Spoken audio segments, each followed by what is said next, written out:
Лукашенко сустрэў свайго гаспадара. Приветствую на родной вам белорусской земле. Ядровое вучэнне. Виноватая НАТО. Лукашенко не даст схлусіць. Вы знаете, я не терплю вранья. Што за стварэнне ў браслаўскіх кансервах? У Беларусі гарэў палігон. Міліцыянт кіраваў крымінальнай бандай. Расія аддзяляецца ад Донбасу. Вітаем вас, сябры! У нас чарговы выпуск навін. Пра некаторыя цікавыя падзеі ўжо зараз. Пачынаем. Пуцін прыляцеў у Мінск да Лукашэнкі. Прыляцеў нечакана, бо візіт ніяк не анансаваўся. Ды яшчэ пад покрывам ночы. Як і належыць слугу свайго гаспадара, сустракаць у аэрапортаў прыехаў сам Лукашенко. Адразу ж яны накіраваліся ў пакой для перамоваў. Благодарю вас. У нас, я так ехал и думал, традиция такая сложилась, что у нас всегда нету времени днем начать переговоры. Мы до полуночи всегда. Ну, я думаю, ничего страшного. Усё як у Сталіна. Той таксама ноччу ўсё пытанне вырашаў. Можа, уначы лепш нячыстая сіла дапамагае? Лукашенко сам і пацвердзіў, што Пуцін прыляцеў гаспадар. Я вас приветствую на родной вам белорусской земле. Белорусский народ очень рад будет знать, что вы приехали. Як паведаміў Пуцін, галоўнай тэмай перамоў стануць пытанні бяспекі. Уладзімір Пуцін збіраецца прапанаваць Александру Лукашэнку правесці сумесныя вучэнні па адпрацоўцы тактычнага ядравага ўдару. Ён паведаміў пра гэта адразу пасля прыбыцця ў Мінск. Пры гэтым ён адзначыў, што Лукашенка надае вялікую ўвагу пытанням бяспекі. У мінулым годзе Расія перакінула ў Беларусь тактычную ядравую зброю. Як паведамляецца, яна размешчаная каля Асіповічаў, за 200 кіламетраў ад мяжы з Украінай. Беларускія вайскоўцы могуць запускаць ядравыя боегалоўкі з дапамогай ракет «Іскандэр», якія Масква ўжо паставіла. Патэнцыйна падобная ракета здольная даляцець да краінаў Балтыі, Польшчы і Украіны. Дык пра якую бяспеку тады гаворка? Але ж у Крамлі кажуць, што яны не вінаватыя. Гэта адказ на заявы Захаду аб магчымай адпраўцы войскаў ва Ўкраіну. У Крамлі ж ніколі не хлусяць, крый Божа.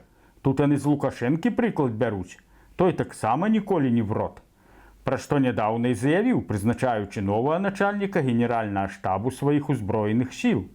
Пакуль сваіх. Я не терплю вранья. Это бесполезно. Рано или поздно все это всплывет. В Беларуси это невозможно. Приукрасить обстановку, еще чего-то. Вядома ж нельга. Ужо пара прымаўку такую ўвесці. Лукашенко не даст схлусіць. Дарэчы, новы начальнік штабу, генерал Павел Муравейка, той, што нядаўна рваўся па прыкладу цара Пятра прасякаць Сувалкаўскі калідор. Дарэчы, папярэдні начальнік штабу не падтрымліваў вайну з Украінай, таму і адправіў яго Лукашенко ў адстаўку. А Муравейка так і рвецца выканаць любы загад. Я думаю, Павел Николаевич, вы понимаете хорошо роль. Яшчэ не ваяваў, а колькі медалёў. Аж бразгаюць, як у збродлівай каровы званочкі, каб не ўцекла ад гаспадара. Можа, і яму начаплялі, каб не ўсёк далёка.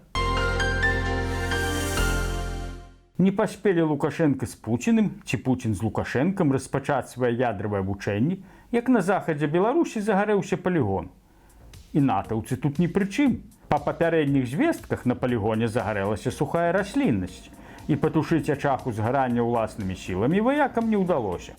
Прыйшлося прыцягваць у дапамогу ратавальнікаў з МНС, нават з адмысловай авіяцыі.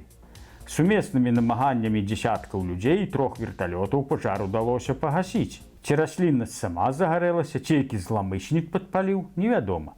Хутчэй за ўсё самі і падпалілі, наводзячы свой улюбёны парадак перад візітам высокага начальства. А вы як думаеце?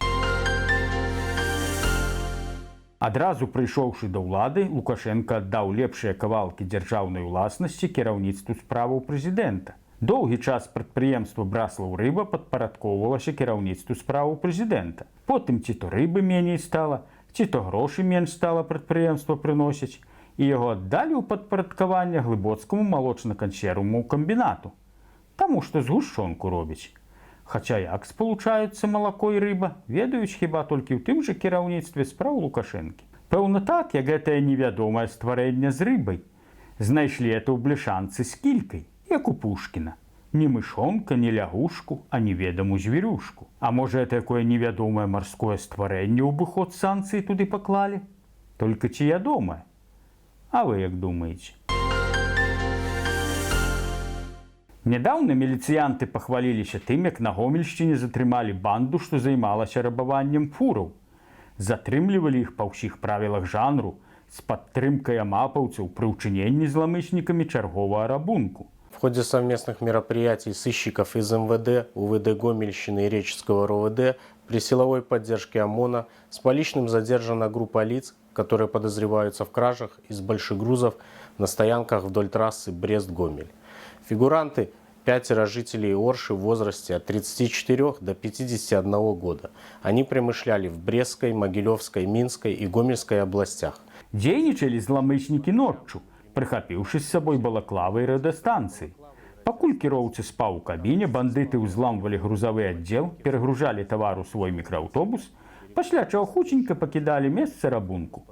У асноўным рабавалі аўто на беларускіх нумарах, акрамя тавару злівалі паліва з бакаў. Похищенное сбывали на территории России, либо делили между собой и использовали в личных целях. В настоящее время известно о 6 эпизодах преступной деятельности. Але самае цікавае было потым. Як аказалася, бандай кіраваў калега Сяргея Шацілы, супрацоўнік аддзелу крымінальнага вышуку з Докшыцаў, што на Вісебшчыне. Гэта 27-гадовы капітан міліцыі Міхаіл Згірскі. Ён вядомы яшчэ і тым, што вызначыўся ў пераследзе людзей за ўдзел у пратэстах 2020 года. Капітан з Докшыцаў не толькі дапамагаў бандытам інфармацыяй і матэрыяламі, але часамі сам удзельнічаў у гэтых налётах. Цягнула яго крымінальная романтыка. Всё правільна, як і вучыў Лукашенка, парой не да законаў. Пры вопшчыку яго знайшлі зброю, адзенне і балаклаву. Гэта ж настолькі трэба быць самаўпэўненым, каб захоўваць усё гэта дома.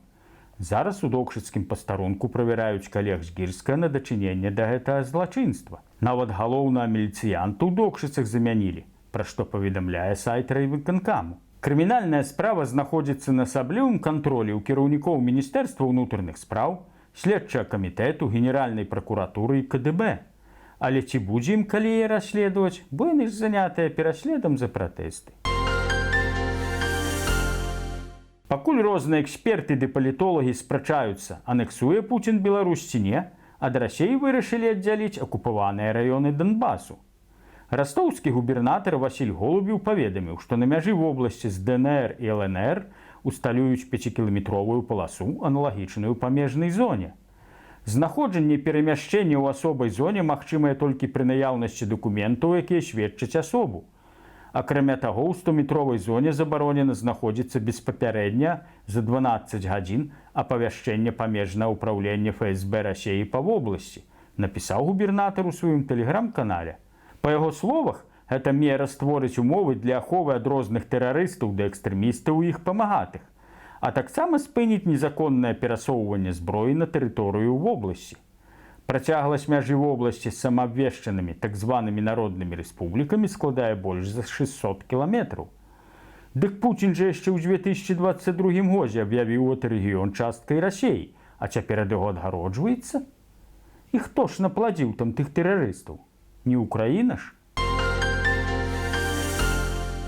На этом мы з вами развітваемся. Дзякую усім за прагляды, лайкі і каментары. Усё вам найлепшае. Тым часам у Беларусь прыляцеў самалёт Януковіча. Ён прызямліўся ў Гомлі. Цікава, каму Пуцін рыхтуе замену? Зеленскаму ці можа Лукашэнку? Хутка пабачым. Калі для вас гэта бяспечна, падпісвайце наш канал, стаўце лайкі, пішыце каментары, дзяліцеся тым відэа з сябрамі. Калі ж не, проста глядзіце і распавядайце сваім знаёмым. Жыве Беларусь! Слава Украіне!